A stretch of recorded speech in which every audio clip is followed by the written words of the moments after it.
Praise the lord, హల్లెలూయా. దేవునికి మహిమ కలుగును గాక. మీ అందరికీ శుభాలు కలుగును గాక. బాగున్నారండి మీరు, మీ పిల్లలు, మీ కుటుంబాలు, మీ రక్త సంబంధులు, మీ ఇరుగువారు, పొరుగువారు, శత్రువులు, మిత్రులు అందరూ కూడా క్షేమకరంగా, ఆనందకరంగా ఆశీర్వదింపడదురు గాక. ఎందుకని అంటే శత్రువులు అని ఎందుకు అంటున్నాను అంటే ప్రతి ఒక్కరు కూడా దేవుని యొక్క ఇమేజ్ అంటే దేవుని యొక్క పోలిక చొప్పున ఉన్నటువంటి వారే. అందుకని ప్రతి ఒక్కరిని కూడా మనం ఎవరిని కూడా మనం పక్కన పడే అవసరం లేదు. ప్రతి ఒక్కరిని కూడా మనం హత్తుకొనవచ్చు. ఓకే, అంటే ప్రేమించవచ్చు. హల్లెలూయా. అందుకని ఎల్లప్పుడూ కూడా మనతో పాటు మనలాగే వాళ్ళు కూడా సుఖంగా సౌఖ్యంగా ఉండాలి. మంచిది ప్రియులారా. మరి చాలా సంతోషం. ఈ విధంగా దేవుడు మనలందరినీ కూడా సజీవ లెక్కలో ఉంచి ఈ విధంగా కలుసుకొని ముచ్చటించుకోవడానికి, దేవుని మాటలు చెప్పుకోవటానికి, దేవుని యందు భయం కలిగి భక్తి కలిగి విశ్వాసలోతులకు నడిపించబడ్డానికి దేవుడిచ్చినటువంటి మహతైశ్వర్యాన్ని బట్టి, ధన్యతను బట్టి ఆయనకే సమస్త మహిమ ఘనత ప్రభావాలు కలుగును గాక. ఆమేన్. హల్లెలూయా. మంచిది ప్రియులారా. మరలా యథావిధిగాను మొదటి బుధవారం సికింద్రాబాద్ రైల్వే స్టేషన్ దగ్గర ఆల్ఫా హోటల్ బ్యాక్ సైడ్, అది ఎస్పీజీ చర్చి, తమిళ్ చర్చిలో 10 గంటల నుంచి 1 గంట లేక 2 గంటల వరకు ఉంటాను నేను. ఓకేనా. మళ్ళీ రెండో వారం మాత్రం యథావిధిగా మా భీమవరంలోని ఉన్నటువంటి బీవీ కాలేజీ రోడ్డు, అంటే విష్ణు కాలేజ్ రోడ్డు అని చెప్పాను కదా, క్రీస్తు లూథరన్ చర్చి కుడి చేతి వైపు ఉంటుంది. పెద్ద స్టారు, ఇటు బస్ స్టాండు, అటు ఏమంటారు దాన్ని, కొవ్వాడ పొంత, అక్కడికి దగ్గర అనమాట. అది కొవ్వాడ పొంత జంక్షన్ నుంచి మళ్ళీ వెనక్కి వచ్చేవచ్చు. ఓకే, మీతో పాటు మీ యొక్క స్నేహితులు కూడా తీసుకురండి, ఇరుగువారిని పొరుగువారిని కూడా తీసుకురండి. దేవుని యొక్క మహిమను చూస్తారు. దేవుని యందు ఇంకా ఆసక్తికరమైనటువంటి విశ్వాసం కలిగి ఉంటారు. తీసుకొచ్చినందుకల్లా మీ దీవెలు మీరు పోగొట్టుకోరు. దేవుడు మీకు ఇవ్వాల్సినవి ఇస్తాడు. దేవుని స్తోత్రం కలుగును గాక. హల్లెలూయా. నమ్మదగినవి నీ న్యాయ విధులు, మేలిమి బంగారు కంటే ఎంతో కోరదగినవి. నమ్మదగినవి నీ న్యాయ విధులు, మేలిమి బంగారు కంటే ఎంతో కోరదగినవి. నీ ధర్మాసనము నా హృదయములో స్థాపించబడి ఉన్నది. పరిశుద్ధమునుచే నీ ధర్మాసనము నా హృదయములో స్థాపించబడి ఉన్నది. పరిశుద్ధమునుచే స్తుతిగానమే పాడనా, జయ గీతమే పాడనా, నా ఆధారమయ్యున్న యేసయ్యా నీకు కృతజ్ఞుడనై జీవితమంతయు సాక్షినయ్యుందును.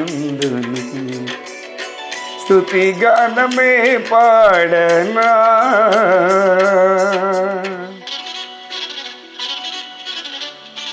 రండి, మరి దేవుని తెలియనటువంటి ప్రజలందరికీ కూడా నా మాట ఒక మాట చెప్పనివ్వండి. ప్రియులారా, ఈ దేవుడు చాలా అతి ప్రాముఖ్యమైనటువంటి వాడు. కడుపుకి, అదే ఆకలికి ఆహారం ఎలాగో, కంటికి నిద్ర ఎలాగో, అట్టి విధంగానే జీవితానికి తోడు, అంటే మనుషుల తోడు, భర్త, భార్య, అమ్మ, నాన్న, వీళ్ళ తోడు ఓకే, కానీ అశాశ్వతమైనటువంటిది తోడు, పరిమితమైనటువంటిది తోడు. కానీ ఆ తోడు ఇహమందును పరమందును, ఇక్కడ మళ్ళీ పైన కూడా మనకు తోడుగా ఉండేటువంటి ఆయన, ఆ ప్రేమ కలిగినటువంటి దేవుడు. ఆయన దేవుడు, నిజంగా దేవుడైన దేవుడిగా వస్తే మన కళ్ళు 2 కళ్ళు పేలిపోతాయి అనేసి ఆ దేవుడే నరుడిగా రావడం జరిగింది.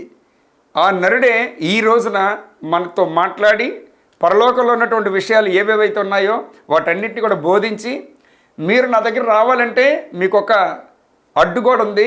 ఏమిటి అడ్డుగోడ అంటే మీ పూర్వీకుల శాపాలు, పాపాలు, అలాగే మీ తల్లిదండ్రులవి, అలాగే మీ తాత ముత్తాతలవి, అలాగే మీ స్వయంకృత అపరాధాలు. ఈ పాపాలు ఉంటూ ఉండగా మీరు నా దగ్గర రాలేరు. నేను ఉన్నటువంటి స్థలం ఏంటంటే స్వర్గలోకం, మోక్షలోకం, వైకుంఠ రాజ్యం, పరలోక రాజ్యం. అది రావాలంటే మాత్రం మీ వల్ల కాదు. అది ఏదైనా కంపు బట్టలతోని, దరిద్రపు బట్టలతోని పెళ్ళికి వెళ్ళిపోతారా? ఎవరైనా వెళ్ళలేరు కదా. వెళ్ళాలి అంటే ఉతుక్కొని బట్టలు శుభ్రపరచుకోవాలి. అట్టి విధంగానే మీ ఆత్మ మలినమైపోయినటువంటి ఆత్మ, ఈ ఆత్మకి శుద్ధి కావాల్సి అంటే రక్తం కావాలి. రక్తంతోనే అది శుద్ధి అవుతుంది. రక్తంలో ఏముంటుంది? ప్రాణం ఉంటుంది. ఏ రక్తంతో? గొర్రెల రక్తం, మేకల రక్తం అయితే కుదరదు. మనం సైకిళ్ళకి, బళ్ళకి, అన్నిటికి ఏదో యంత్రాలకి, వాహనాలకి ఇస్తుంటాం. అది కాదు, కరెక్టే. కానీ దసరా కాట్లకి ఇస్తుంటాం కదా, అది కాదు. ఇక్కడ మనిషి పాపం పోవాలంటే మరో మనిషి రావాలి. ఆ మనుషుడు ఎలాగొండాలి? భగవంతుడే నరుడిగా రావాలి. ఆ నరుడు ఏమి ధరించుకొని రావాలంటే శరీరం ధరించుకొని రావాలి. ఆ శరీరంలో ఏముందని అంటే రక్తం ఉంది. ఆ రక్తంలో ఏముందని అంటే ప్రాణం ఉంది. ఆ ప్రాణం పెట్టాలి. ఆ ప్రాణం పెడితేనే ఇక్కడ ఈ ప్రాణికి విమోచన కలుగుతుంది. ఏ ప్రాణికి? ఈ జీవాత్మలో ఉన్నటువంటి ప్రాణికి. హల్లెలూయా. లేదంటే మాత్రం పాప విమోచన కలగదు. అందుకని పాపం లేనివాడే ఈ పాపం కలిగినటువంటి వాడికి విమోచన కలిగించాలి. అందుకని ఆయన నిరపరాధిగా ఉండి, ఏ పొరపాటు లేకపోయినా, ఏ దోషం లేకపోయినా, ఏ పాపం లేకపోయినా, ఉట్టు పుణ్యాన్నే సర్వపాప పరిహారం రక్తప్రోషం అవశ్యం తద్రక్తం పరమాత్మేణం పుణ్యదాన బలియాగం. ఉట్టు పుణ్యాన్ని బలియాగం అయిపోవాలంట. అందరి పాపాలు పరిహరింపబడ్డానికి రక్తం అనేది కంపల్సరీ పడాలి. ఎవరి రక్తం? పరిశుద్ధుని యొక్క రక్తం. ఆయన రక్తం మాత్రం మనిషి యొక్క పాపాలకి పరిహారం లభిస్తుందని చెప్పి. లేదంటే మాత్రం నిత్య నరకాగ్ని గుండంలోకి వెళ్ళిపోవాల్సిందే. నువ్వైనా సరే, నేనైనా సరే, ఈ ప్రపంచంలో ఎవడైనా సరే వెళ్ళాల్సిందే నరకానికి. కపటతలుగా చెప్తున్నా. పాపోహం పాపకర్మహం పాపాత్మనం పాప సంభవం పాపదవశ్యం నరకం ప్రయాతి. ఎందుకు పదే మార్లు జ్ఞాపకం చేసుకుంటున్నాడంటే దేవుడు మీకు గుర్తుండాలని, తెలియాలని చెప్పేసి. నువ్వు పాపిష్టుడు అయి ఉండి నువ్వు పాపలోకానికి వెళ్ళిపోతావు, కానీ ఎవరు నరకలోకానికి వెళ్ళిపోతావు, కానీ పుణ్యలోకానికి నువ్వు రాలేవు. నీ మీద పాపం ఉంటే ఆ పాపం తొడవాల్సి అంటే నేనే రావాలి. ఎందుకు? నేను నిన్ను కన్నాను కాబట్టి. ఎందుకు? నేను నా రూపం పెట్టాను కాబట్టి. ఎందుకు? నా జీవం నీలో ఉంది కాబట్టి. నేనే, ఇంకెవడు కూడా చేయలేడు. ఎందుకు? వాడికి తెలిసేటి. ఆడెవడని కన్నాడా? ఆడెవడ రూపమనే, ఎవడ రూపమైనా సరే నీ మీద ఉంది. నా రూపమే నీ మీద ఉంది. అందుకని నీ కోసం నేను శ్రమపడ్డాను. అది సంగతి. కాబట్టి ఖచ్చితంగా ఆయన మీద ఆనుకుంటేనే ఆ పాప విమోచన కలుగుతుంది. ఆయన మీద విశ్వసిస్తేనే ఆ పాప విమోచన కలుగుతుంది. వెలుగు ముందు చీకటి ఎప్పుడు కూడా నిలబడదు. ఎందుకు? వెలుగే, సత్యం సత్యమే, అబద్ధం అబద్ధమే. హల్లెలూయా. దేవునికి స్తోత్రం కలుగును గాక. దేవుడి మాట్లాడిన విత్తనాలు మన హృదయం నేల మీద నాటిపించేసి ఆయన నీరు పోసి పడిగట్టి ఫలింపు చేయను కాక నదులను యేసుక్రీస్తునామములో. ఆమేన్. ఆదికాండం 24:40 ఓ మాట చెప్తాడు అబ్రహాం. ఎందుకు అసలంటే తన పనిని పంపిస్తాడు. బాబు వెళ్ళి బంధువుల దగ్గరికి వెళ్ళి నా కొడుక్కి ఒక అమ్మాయిని పట్టుకొని రా అని చెప్పేసి అంటాడు. అయ్యో, అమ్మాయి కానీ ఒకవేళ రాకపోతే, రే నువ్వేం భయపడవసరం లేదు, ఇగో నేను ఎవరి సన్నిధిలో ఉన్నాను తెలుసా? ఆయన యొక్క దూత, ఆ యెహోవా, ఆ బలవంతుడైనటువంటి ఆయన యొక్క దూతను నీకు ముందుగా పంపిస్తాడు. నువ్వెళ్ళు దర్జాగాన, నువ్వేం భయపడవసరంలే. ఎందుకు? ఇక్కడ ఏ హామీ ఇచ్చాడు? రే నేను ఎవరి సన్నిధిలో ఉన్నానో తెలుసా అని కబర్దలుగా చెప్తూ ఉన్నాడు అబ్రహాం గారు. హల్లెలూయా. 1 రాజులు 17:1 అంటాడు, ఏలియా గారు వచ్చి ఆహాబుతో అంటాడు, ఈ సంవత్సరం నేను ఎవరి సన్నిధిలో ఉన్నానో తెలుసా? ఆ జీవం కలిగినటువంటి యెహోవా తోడు. ఈ సంవత్సరం మంచైనను వర్షమైనను పడదు, నా మాట ప్రకారంగా జరగాలి అంతే అని చెప్పేసి అంటాడు. హల్లెలూయా. 2 రాజుల గ్రంథం 5:16 కూడా అంటాడు. అక్కడ నయమన్ అని చెప్పేసి, అంటే సిరియా రాజు దగ్గర సైన్యం ఉండేది. ఆ సైన్యానికి అధిపతిగా పనిచేస్తుండేవాడు నయమాను. ఈ నయమాన్ ఏమంటాడు అంటే, నయమాన్ ఏం చేస్తాడు అంటే కుష్టి వ్యాధిగ్రస్తుడు. ఆయన ఎక్కడికి వెళ్ళి తగ్గదని చివరికి ఏలే గారి దగ్గరికి వచ్చేసరికి ఆ రోగం తగ్గిపోద్ది. నువ్వు అక్కడికి వెళ్ళి నీటిలో వెళ్ళి 33 సార్లు మునుగు, వెంటనే నీకు క్యూర్ అయిపోద్ది అని చెప్పేసాను. వెంటనే మునిగేసరికి క్యూర్ అయిపోద్ది. అయిపోయిన తర్వాత కొంత ధనాన్ని పట్టుకొని కానుక ఇవ్వడానికైనా వస్తాడనమాట. వచ్చేటప్పుడు ఆయన అంటాడు, ఏయ్ నేను ఎవరి సన్నిధిలో ఉన్నానో తెలుసా? ఆ సన్నిధిని పట్టుకొని నువ్వు నాకు ఇస్తావా? నువ్వు నాకు ఇచ్చినట్లయితే నా పరువే అయిపోవాలరా బాబు, పోరా, నీ డబ్బు నీ ధనం నీ దగ్గర ఉంచుకోపో అని చెప్పేసి అంటాడు. అంటే నేను ఈ విషయంలో చెప్పాల్సినటువంటి విషయం ఏంటంటే, వాళ్ళు ఎంత గాఢంగా దేవుడైనటువంటి సృష్టికర్తను ప్రేమించారో చూడండి. ఎంత ధైర్యంగా నమ్మారో, ఎంత లోతైనటువంటి నమ్మకంతో వారు ఉన్నారో. అది రాతి మీద వేసినటువంటి పునాది అంటారు దాన్ని. అందుకని వాన వచ్చినా, వరద వచ్చినా, గాలి వచ్చినా, ధూళి వచ్చినా, సునామీ వచ్చినా, ఏమొచ్చినా సరే పొరపాటు కూడా ఇల్లు పడనే పడదంట. ఆ పునాది చాలా గట్టిగా ఉంటుందంట. హల్లెలూయా. ఏ ఆధారం లేకపోయినప్పటికి కూడాను వారందరూ కూడా విశ్వాసంతో నిరీక్షణ ఉంచారు. ఎవరి గురించి? దేవుడి మీద. మనకైతే ఇప్పుడు డైరెక్ట్గా మనకి చరిత్ర ఉంది, ఆధారం. అదేవిధంగా పురాణాలు ఉన్నాయి, వేదాలు ఉన్నాయి, ఉపనిషత్తులు ఉన్నాయి, తర్వాత ప్రత్యక్షంగా జరుగుతూ ఉన్నాయి. అవి మనకు ఒక ఆధారం ఉంది నమ్మడానికి. ఆ రోజుల్లో పొరపాటున ఏ ఆధారం లేదు. అందుకని ఇక్కడ ఏమంటాడు అంటే ఎలాంటి నిరీక్షణ కోసం అంటే విశ్వసించడానికి ఒక నిరీక్షణ లేనటువంటి పరిస్థితిలో చక్కగానైనటువంటి విశ్వాసంతో వారు బ్రతికారు. అది అందుకని నేను ఎవరిని సన్నిధిలో ఉన్నానో తెలుసానంటే అంత బలమైనటువంటి విశ్వాసంతో ఉన్నారు కాబట్టి అబ్రహాం గారు మొత్తం ఈ ప్రపంచంలో లేకపోతే ఈ భూలోకం అంతటికీ కూడా ఆయన రాజు అయిపోయాడు. ఇసుక రేణువు లాంటి సంతానం ఇచ్చేశాడు. ఆకాశ మండలం ఉందనేటువంటి నక్షత్ర సమూహం లాంటి ఒక సంతానం ఇచ్చి ఆ సంతానానికి ఆయన తండ్రిగా ఉన్నాడు, ఆయన వారసుడిగా ఉన్నాడు. ఆయన అంటే ఒక తండ్రిగా ఉంచాడు ఆయన. హల్లెలూయా. ఏలియా గారికి ఎంత గొప్పతనం, అలాగే ఎలీషా గారికి ఎంత గొప్పతనం ఇచ్చాడు. ఏలియా అయితే ఆయన సజీవంగా పైకి వెళ్ళిపోయాడు, మళ్ళీ తిరిగి వచ్చాడు. ఆయన ఏలియావే యోహానుగా వచ్చాడు. ఆయన కొట్టి చంపేసి మరలా ఎవరు కూడా ఖాతా చేయలేదు. దేవుని స్తోత్రం కలుగుగాక. హల్లెలూయా. అంత ప్రాముఖ్యత ఇవ్వడం జరిగింది. అంత దినిగా ఎప్పుడైతే నువ్వు నేను ఉంటామో దేనైనా సరే మనం జయించగలం. మన ముందు ఏది కూడా నిలబడదు, ఏ చీకటి కూడా నిలబడదు, ఏ దైవ శక్తులు కూడా నిలబడవు, దురాత్మ శక్తులు నిలబడవు, ఏ అబద్ధం నిలబడదు, ఏ జబ్బు జ్వరాలు నిలబడవు, ఏ వ్యాధులు నిలబడవు, ఏ రోగాలు కూడా నిలబడడానికి అవకాశం లేదు. ఎందుకు? మనలో ఉన్నటువంటి వాడు లోకంలో ఉన్నవానికంటే గొప్పవాడు ఈ రోజున మనలోకి వచ్చేసాడు. ఆయన మనలో ఒక దేవాలయంగా చేసుకున్నాడు మన హృదయాన్ని, మన శరీరాన్ని ఒక ఆలయంగా చేసుకున్నాడు. ఆయన మనం ఎక్కడ వెళ్తే అక్కడ ఆయన వస్తూనే ఉన్నాడు. ఆయన అంతకుముందు అయితే చెట్టు మట్టి పుట్ట రాయి రప్పట్టుకుని ఆరాధించేవాడిని. ఇప్పుడు అలా కాదు, నా హృదయంలోనే ఉన్నాడు. ఆయన నాతోనే ఉన్నాడు. ఆయన నాలోనే ఉన్నాడు. ఆయన నా మీద ఉన్నాడు. ఆయన నా చుట్టూ ఉన్నాడు. ఆయన నా వెనక ముందు ఉన్నాడు. ఆయన నేను దేనికి భయపడాలి? ఇప్పుడు నేను అలా చెప్పాలి. ఇప్పుడు ఏలియా గారు పలికినట్టు, అబ్రహాం గారు పలికినట్టు నేను ఎవరి సన్నిధిలో ఉన్నానో అంతకంటే నేను ఎవరిలో ఉన్నానో, ఎవరు నాలో ఉన్నారో అని చెప్పేసి కబరదలుగా నేను చెప్పాలి. ఇప్పుడు హల్లెలూయా. దేవుని స్తోత్రం కాక. ఎప్పుడైతే నువ్వు నేను అలా చెప్పామో దెయ్యాలు పరిగెడతాయి. హల్లెలూయా. ఎందుకంటే మన అన్నదమ్ముడు అనుకోవాలి యేసు ప్రభుని, అంతే కదా. తండ్రి ఏం చేశాడు అంటే ఇదిగో కుమారుని పంపిస్తున్నాను. తండ్రి ఆయనకి తండ్రే, మనకి తండ్రే, దేవాతి దేవుడు సృష్టికర్త కదా. అప్పుడు యేసుప్రభు మనకు అన్నదమ్ముడు అవుతాడు కదా. అన్నదమ్ముడు మొత్తం మనకు అన్నీ కూడా చూపించేసి ఆ క్రియ కూడా జరిగించేసి ఆయన చనిపోయాడు. ఆయన చనిపోయి తిరిగి మరలా పునరుత్థానుడయ్యాడు, సజీవంగా లేచాడు. ఆయన సమాధిలో నుంచి లేచి అందరూ చూస్తుండగా ఆరోహణం అయిపోయాడు. 500 మంది కనిపించాడు. 40 రోజులు భూమి మీద జీవించాడు. అనేకమైనటువంటి కార్యాలు అద్భుతాలు జరిగించాడు. మళ్ళీ మనుషులందరూ చూస్తుండగా ఆకాశానికి ఆరోహణం అయిపోయాడు. మనం ఎంత కపడతలుగా ఉండాలి. హల్లెలూయా. కాబట్టి ప్రియులారా, అందుకనే మనకి ఆ యేసు ప్రభు ద్వారా మనకి అన్ని ఆశీర్వాదాలు ఇచ్చాడు. ఆయన మీ సంతోషము, ఆనందము, ఆయుష్, ఆరోగ్యము, సంతృప్తి, మీ ప్రసిద్ధి, పేరు, ప్రఖ్యాతులు, మీ సంపదలు అన్నీ కూడాను, బుద్ధియు, జ్ఞానము, సర్వసంపదలు అన్నీ గుప్తములై ఉన్నవి అని 2-3 మరి ఎక్కడది కొలసీలు రాసిన పత్రికలో చెప్తాడు. ఆయన ప్రతీది కూడా మనకు క్రీస్తునందే వస్తుంది. 4:19 ఫిలిప్పీయులకు రాసిన పత్రిక ప్రకారంగాను. హల్లెలూయా. మనకు ధారాళముగా ఇచ్చువాని అందే మనం నమ్మిక ఉంచాలని చేసి తిమోతి పత్రికలో అంటాడు. అలాగా హల్లెలూయా. దేవుని స్తోత్రం కలుగుగా. కాబట్టి ఇంక దేని గురించి మనం ప్రార్థన చేయాలి? మనకు కావాల్సినవన్నీ కూడా అమ్మా నాన్నలు ఇచ్చేస్తున్నారు. ప్రార్థన అంటే ఏంటి?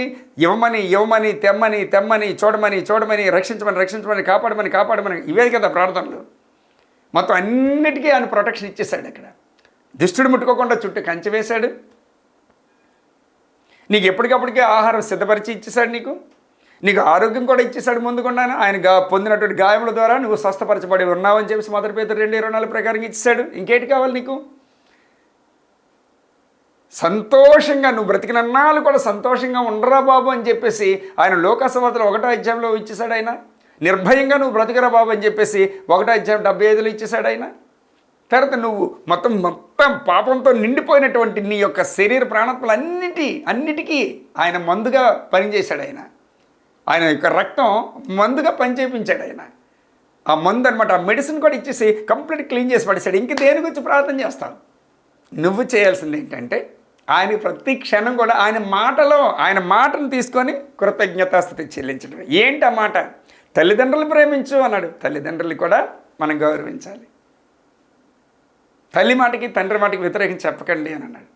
పిల్లలారా, పిల్లల యొక్క మనసులు కూడా మీరు బాధ పెట్టకండి అన్నాడు.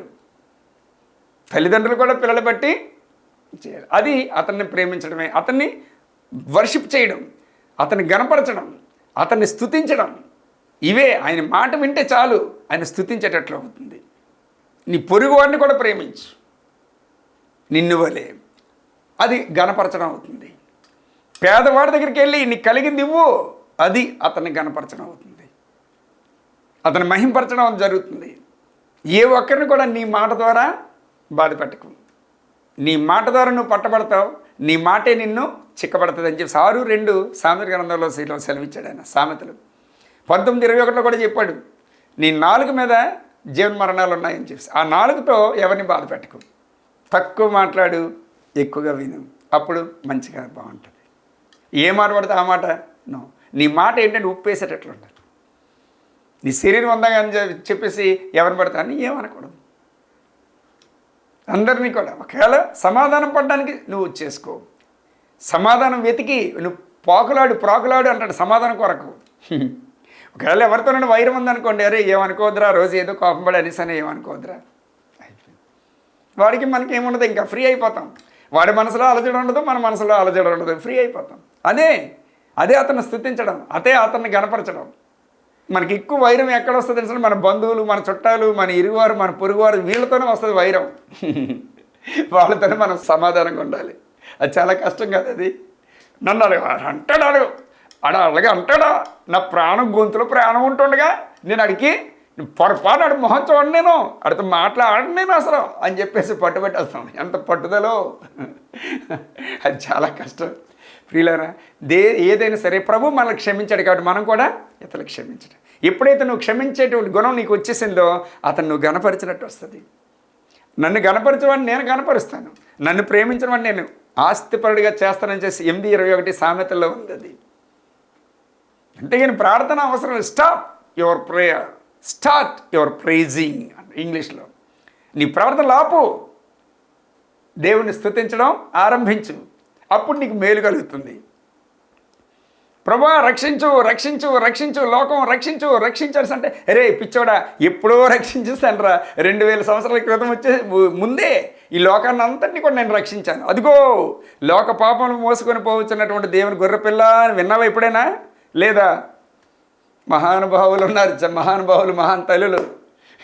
ఈ ఒక్క మాట్లాడితే పొరపాటు కూడా ఏం రాదు. మొన్న మా చుట్టాలమ్మని అడిగాను, 10.5 వెదరాల గురించి విన్నాను అంటే విన్నాను అనసండి. అది తర్వాత వచ్చేమో అయితే ఏడు చెప్పారు అంటే అవును చేపలు రొట్టెలు పంచారు కదా, అయితే ఎన్ని గంపలకి ఎత్తారు అంటే చాలా గంపలకి ఎత్తారు అన్నట్టు. 10.5 వెదరాల గురించి విన్నాను అంటే వినలేదన్నా అంటుంది.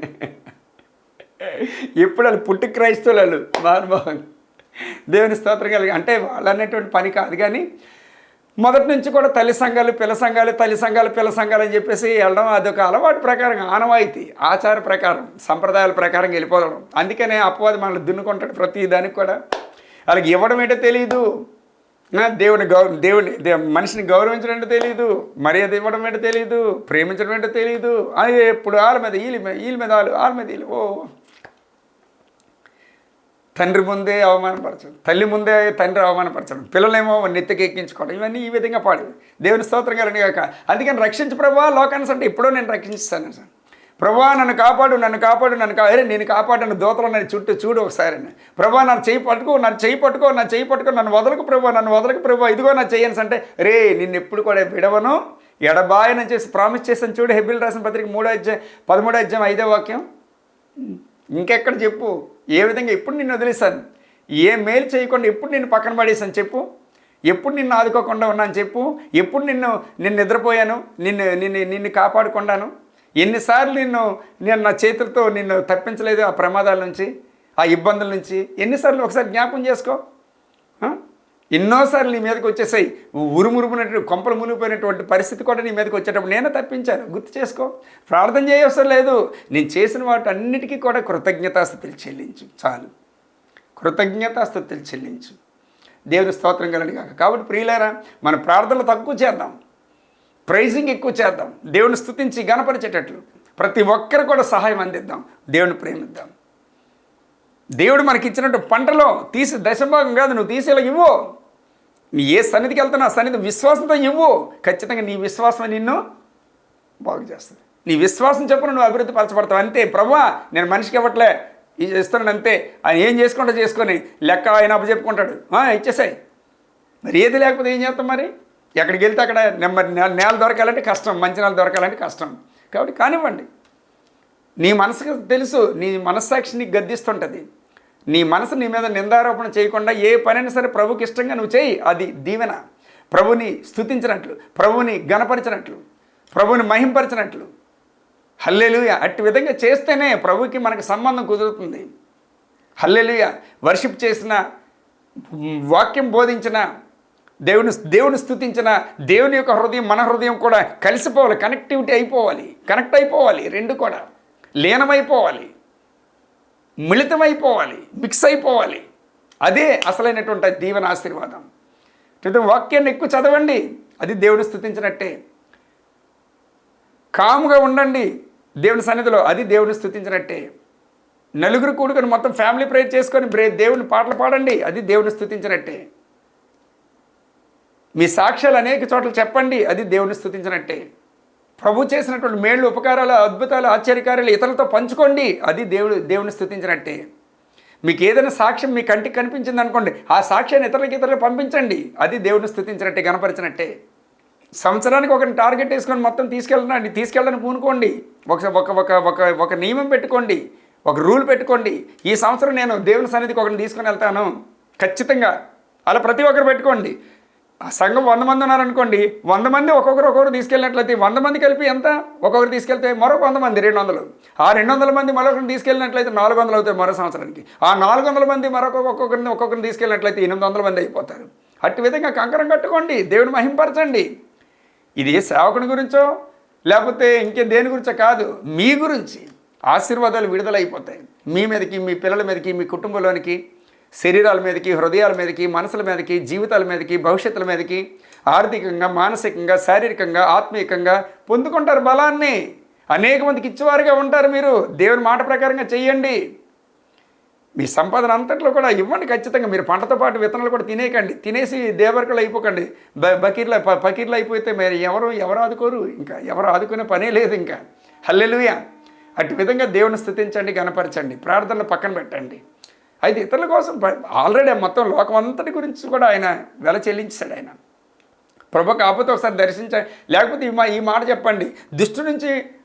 దుష్టుని యొక్క డిస్టర్బెన్స్ నుంచి, అంతరాయం నుంచి వారిని విడుదల చేసి ప్రభు మరొక్కసారి దర్శించి ప్రభు ఒక్కసారి నీ హస్తం అందించిన ఆయన అని చేసేలాగానండి. చాలు. దేవుని స్తోత్రం. అలాగే త్రాగుబోతులు, తిరిగిబోతులు, వ్యభిచారులు, గోండాలు, రౌడీయిజం చేసి వారందరికీ కూడా దుష్టుడు యొక్క చేతుల్లోంచి యేసు నామములో విడుదల కలుగునుగా చేసి మీరే అథారిటీ చలాయించి చెప్పండి. ప్రభువుని విడిపించమని అవసరం లేదు, మనం అది ప్రార్థన అయిపోద్ది. మనకే ఇచ్చాడు అధికారం, వెంటనే విడుదలైపోతాడు. హల్లెలూయా. నీ మాటే బంగారం, నీ మాటే అధికారం, నీ మాటలోనే ఉంది స్వస్థత, నీ మాటలోనే ఉంది గొప్ప విడుదల, నీ మాటలోనే ఉంది గొప్ప విజయం, విడుదల. హల్లెలూయా. దేవుడి మాటలోని విత్తనాలు మన హృదయం నేల మీద నాటిపించే సాయన నీరు పోసి పాడికట్టి ఫలింప చేయను కాక నాజరేయుడైన యేసుక్రీస్తు నామములో ఆమేన్. రండి ప్రియులారా, ఇప్పుడు ఒక సాక్ష్యం మనం విందాం.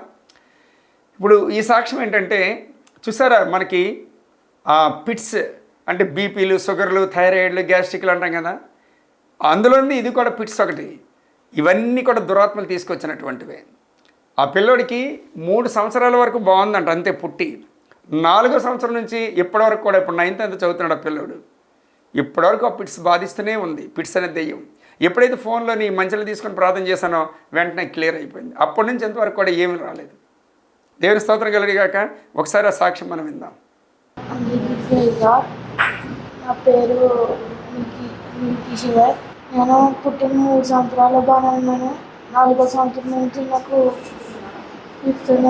అయితే వచ్చింది. నైట్ పడుకున్న ఒక అరగంటకి రావడం, లేదంటే తెల్లవారుజామున రావడం, అంతే. అంటే నెలకొకసారి అట్లా వచ్చేది ఇది వరకు. తర్వాత ఇయర్లీ వన్స్ రావడం, ఒక్కొక్కసారి కంటిన్యూస్ 3 నెలలు రావడం, లేకపోతే నెల విడిచి నెల రావడం, అట్లా అండి. 4వ సంవత్సరం నుంచి ఇప్పటి వరకు మేము చెకప్ చేయిస్తే రిపోర్ట్ నార్మల్ వచ్చేదండి. అది ఏమన్నారంటే నలకంత ప్రాబ్లం, అది క్యూర్ అవ్వచ్చు అవ్వకపోవచ్చు అన్నారండి. అయితే ఒక పాస్టర్ గారు చెప్పారు, ఇది ఒక సాతాను శక్తిది, సైంటిఫిక్ ప్రాబ్లం కాదు ఇది అని అన్నారు. నేను అంతకుముందు ఇతర దేశంలో ఉండేదాన్నండి. అంటే ముందు 1 సంవత్సరం చేశాను, తర్వాత 7 నెలలు చేశాను, తర్వాత బాబు కోసమే నేను ప్రేయర్ఫుల్గా ఉండి ప్రేయర్ ద్వారానే బాబుని ఆరోగ్యంగా ఉంచుకోవాలనే ఉద్దేశంతో మానేశానండి. ఇంక ఎవ్రీడే ప్రార్థన చేయడం, దేవునితో పోరాడడం, గోజాడడం ఇట్లా చేస్తూ ఉన్నప్పుడు మీరు పరిచయం అయ్యారు. ప్రార్థన చేయించినప్పుడు దేవుడు గొప్ప స్వస్థత ఇచ్చారండి. ఎప్పుడు ఐస్ క్రీమ్ తిన్నా, పెరుగన్నం తిన్నా వచ్చేసేదండి ఆ నైట్. నేను అలా కనిపెట్టుకుని ఉండేదాన్ని. ఎవ్రీడే వీడు పడుకున్న అరగంట వరకు నేను పడుకోకుండా, ఎంత నిద్ర వచ్చినా సరే అరగంట వరకు పడుకోకుండా అలా ఉండిపోయేదాన్ని అండి. ఇప్పుడు రీసెంట్గా మీరు ప్రార్థన చేసిన తర్వాత ఒక మ్యారేజ్లో ఐస్ క్రీమ్ తిన్నాడు, ఆ నైట్ ఫిక్స్ రాలేదు. అండ్ మొన్న బాగాలేదండి, vomitings and motions. Everyday night మజ్జిగ తాగుతున్నాడు, ఆయన బాగానే ఉంది. దేవుడు గొప్ప స్వస్థత ఇచ్చారండి. I'm very happy about it. దేవుడి సాక్ష్యాన్ని దీవించి ఆశీర్వదించిన గాక. ఆమేన్, ఆమేన్. మా సత్యం మాస్టర్ గారు తిరుపతిలో ఉంటున్నటువంటి బొబ్బిలి వాస్తవ్యులు, తిరుపతిలో ఉంటున్నారు వారు. మరి జాబ్ చేసుకుంటూ వారికి 2 పిల్లలని చెప్పాను కదా, వారు ఈ యొక్క కార్యక్రమాన్ని స్పాన్సర్ చేయడం జరిగింది. వారికి, వారి కుటుంబానికి దేవుడు ఎల్లప్పుడూ కూడా శాంతి, సమాధానం, ఆనందం, ఆరోగ్యాల చేత, ఐశ్వర్యం చేత దీవించి ఆశీర్వదించను గాక యేసు నామములో. ఆమేన్. Thank you sir, thank you very much. తండ్రి, మీకు లెక్క మించిన కృతజ్ఞతాస్తులు చెల్లిస్తాం ప్రభా. ఈ దినాన్ని తండ్రి ప్రభా, మా ప్రియులందరితో కూడా నాతో అందరితో మీరు మాట్లాడి, ప్రార్థన కాదు కానీ ప్రైజింగ్ అన్నది ముఖ్యం అని నువ్వు సెలవిచ్చిన తండ్రి, నీకు స్తోత్రాలు. మిమ్మల్ని స్తుతించి ఆరాధించి గణపరచడమే ముఖ్యం కనుక నా తండ్రి, ఈ దినాన్ని నీ పిల్లలతో మాట్లాడి క్లియర్ కట్గాను వాళ్ళ హృదయాలతో మీరు మాట్లాడారు తండ్రి. కాబట్టి నా తండ్రి, ఇక నుంచి నా తండ్రి వారి సమయం కానీ, వారి మాట కానీ, వారి ఆస్తి కానీ, వారి ఐశ్వర్యం కానీ ఏది కూడా వృధా కాకుండా వారికి ఆశీర్వదకరంగా, దీవెనకరంగా, నీకు మహిమకరంగా ఉండులాగున యేసునామములో నీ ప్రియులందరూ కూడా దీవించబడుతురు గాక. తండ్రి, వివాహం కాలేనటువంటి వారికి, ఉద్యోగాలు లేనటువంటి వారికి, గర్భఫలాలు లేనటువంటి వారికి తండ్రి ప్రభు యేసునామములో గొప్ప కార్యం జరుగును గాక. దురాత్మ శక్తులతో పీడింపడుతున్నటువంటి వారికి విడుదల కలుగును గాక. పట్టుకున్నటువంటి ఆ జలము, తైలం అంతా కూడా యేసుక్రీస్తు నామములో తండ్రి యేసయ్య రక్తంతో నిండిపోవును గాక. పునరుత్థాన బలంతో నిండిపోవును గాక. పరలోకం ఔషధ జలంగా, ఔషధ తైలంగా మారిపోవును గాక. ఆ ఎక్కడ అప్లై చేసినా సరే గొప్ప విడుదల కలుగును గాక. గొప్ప విమోచన కలుగును గాక. గొప్ప విజయం కలుగును గాక. దురాత్మ శక్తుల యొక్క కాళ్ళు విరగొట్టబడిన గాక. కట్లు తెగిపోవును గాక. యేసునామములో కంప్లీట్గా విడుదలైపోదురు గాక. ఆ బాధలు, వ్యాధుల నుంచి ఎక్కడైతే చేతులు పెట్టుకున్నారో ఆ చేతులు పెట్టుకున్న స్థలం దగ్గర నాయన మీ హస్తం తాకును గాక యేసునామములో తండ్రి. ఇగో నా తండ్రి సత్యమేషాన్ని, అలాగే శైలజామని జ్ఞాపకం చేసుకోండి ఆయన. వారి కుటుంబాన్ని ఇంకా అభివృద్ధి పరచండి తండ్రి ప్రభా. హెచ్చించండి తండ్రి ప్రభా. అనేక మందికి ఇచ్చి చేతులుగానే ఆ చేతులు దీవించండి తండ్రి. వారికి ఉన్నటువంటి అనారోగ్యాలు, బీపీలు కానీ, షుగర్లు కానీ, థైరాయిడ్ కానీ, గ్యాస్ కానీ ఏమున్నప్పుడు ఫలపంచలైపోనుగా యేసునామములో తండ్రి. ఇక్కడ మా ముందు ఉన్నటువంటి ప్రియులందరినీ కూడా మీరు జ్ఞాపకం చేసుకోండి దేవా. యేసయ్య నామానికి మహిమ చెల్లిస్తూ ఈ ప్రార్థన విజ్ఞాపన సమర్పించి అడిగి వేడుకొని పొందుకొని నిన్నాను తండ్రి, నాయన యేసుక్రీస్తు నామములో. ఆమేన్, ఆమేన్, ఆమేన్. తండ్రి, కుమార పరిశుద్ధాంతర్యాగ దీవెనలు మనకి, మన పిల్లలకు, మన కుటుంబాలకు, మన రక్త సంబంధాలు, ఇరుగు వారికి, పొరుగు వారికి ఎల్లప్పుడూ కూడా శాంతి, సమాధానం, ఆనంద, ఆరోగ్యాల చేత దీవిస్తూ గొప్ప అద్భుతమైనటువంటి కార్యాలు జరిగించుకుంటూ ఆయన నామానికి మహిమ, ఘనత, ప్రభావాలు పొందుకొనును గాక. ఆమేన్, ఆమేన్, ఆమేన్. Praise the lord. దేవుడు మనందరినీ కూడా దీవించి ఆశీర్వదించును గాక.